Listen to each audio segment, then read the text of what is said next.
it's like, but Well, I why think we couldn't have you our just say guest that? back. Oh, well, Hopefully, we'll Mr. get back to Mustafa this later. Fetouri here, who's a Libyan analyst and journalist. Mr. Fetouri, thank you so much for being with us. Thank you for having me. Pleasure.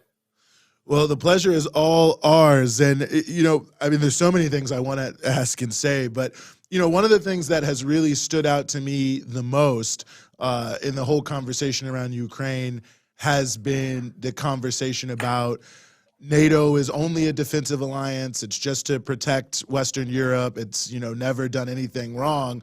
But your country of Libya was, of course, brutally bombed by NATO. And I just wonder how some of this conversation is striking you, having had your own nation go through an offensive war by NATO.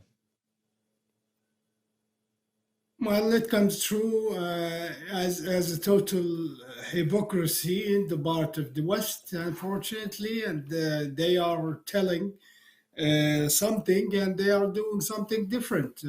You know, the experience of Libya, my country, as you mentioned in 2011, is still fresh in mind. And if we take just one aspect of it, that is the aspect of the refugees, for example, and compare how refugees are coming out of Ukraine nowadays are being received in Western Europe and the United States as well. And back then in 2011, how refugees were received, actually. Nobody welcomed anybody out of Libya, totally, completely, because most of the refugees who wanted to flee the country at the time were not Libyans. But some Libyans did flee the country for security reasons. And I am one of those persons who fled Libya back then at the end of the war, actually, but because of the security situation in the country has deteriorated so badly, I had to seek refuge for my family, really, not for myself, in Europe. But it was quite a hard time for me to gain the legal status. I did not come I did not come to Europe for being poor or being, unable to provide for my family. Not at all. I'm quite a qualified person. I work. I have, I left my job in Libya, but I came for security reasons. And then, there's different categories for refugee status according to international law and the United Nations as well. And one of those categories is seeking protection. So I came to Europe seeking protection. I did not want any money. I did not want any help.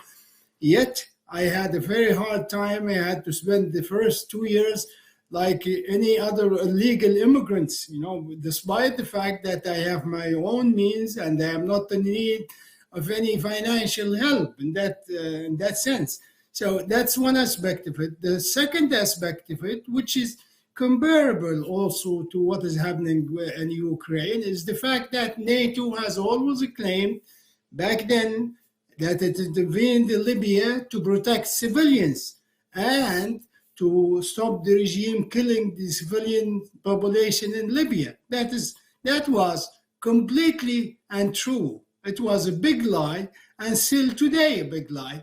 We discovered at the time, we found out actually, and later years has been confirmed by different documents and different former officials who spoke about what happened in 2011 in Libya, that it was about regime change. It was not about democracy or protecting the civilians, because the killing of civilians and, of course, the violation of human rights still continues today in Libya.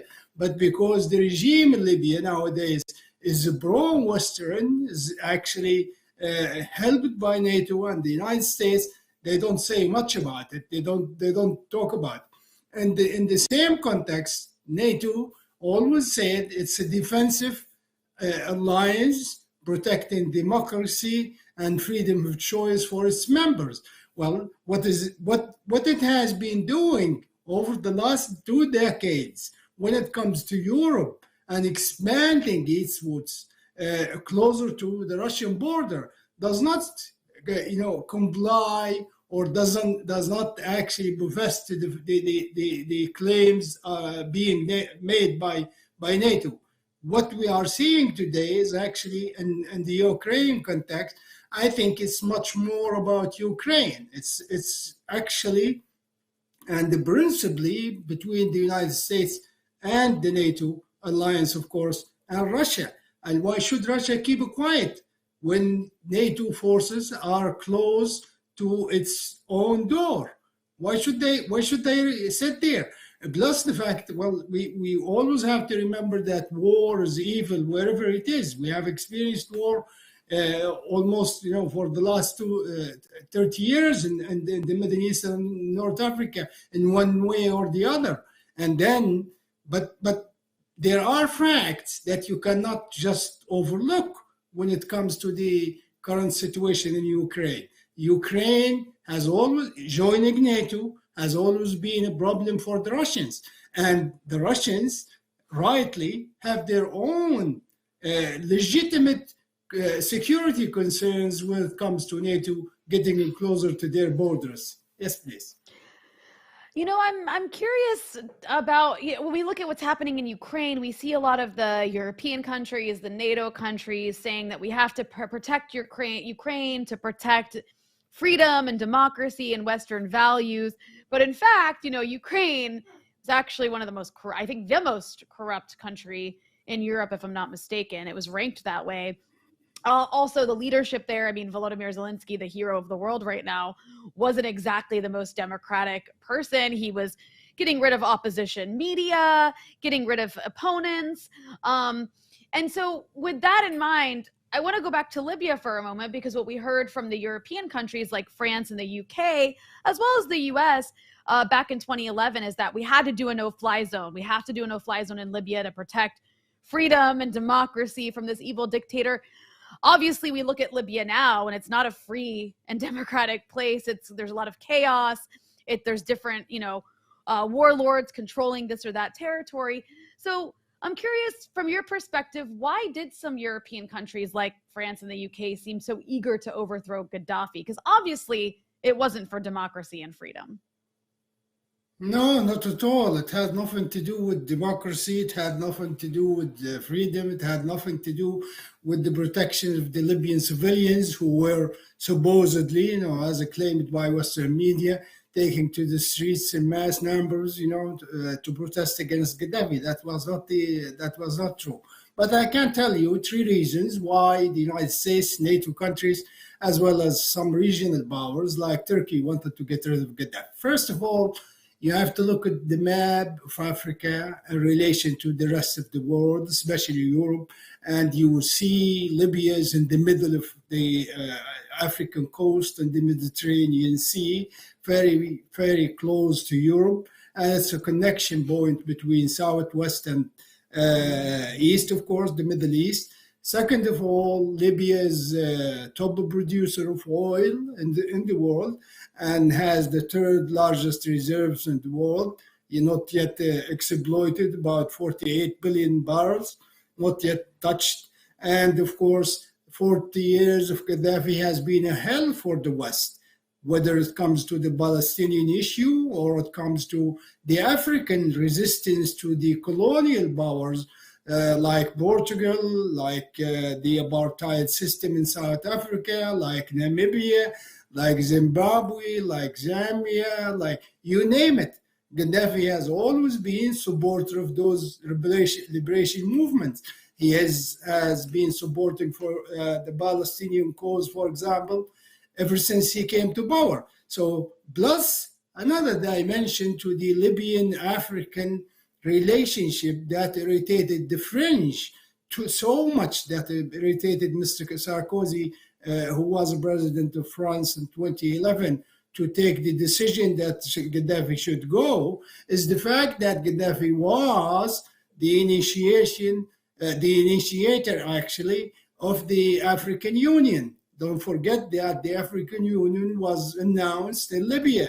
It started in 1999, in September the 9th, 1999, in Libya, and transforming the former African Organization for African Unity into the African Union, and Gaddafi had a bigger proposal whereby Africa should have its own currency backed by Libyan finances in the form of a Libyan golden dinar, instead of using the franc CFA, which is backed by the French central bank, and the Bank of France decides what and how much money each of these countries, especially in Western Africa, can spend. So because of that vision, it was a direct threat to the former colonial power, in this case of France. So they had to decide to get rid of the guy, despite the fact that the UN Security Council Resolution 1973, which vaguely authorized the use of force in Libya, did not call for regime change. It actually provided the legal status, if you like, by their own standards, to protect the civilians inside Libya, not to change the regime. But they even went a step further than changing the regime of Gaddafi by helping him kill. They got him, seized outside his hometown on 20th October 2011, and they gave the coordinates where he is to the rebels in the ground who were supporting them, and they murdered them in broad daylight without any questions. Yes, please. It's really amazing to see all of these various, hypocrisies on so many levels. And I think the role of NATO and all of this. And I really appreciate you, Mr. Fetouri, being willing to come on and help us sort through it and give us some of your perspective on what's happening here. I know you have a lot going on, so thanks for giving us some of your time on the Freedom Side. Thank you for having me. Thank you very much.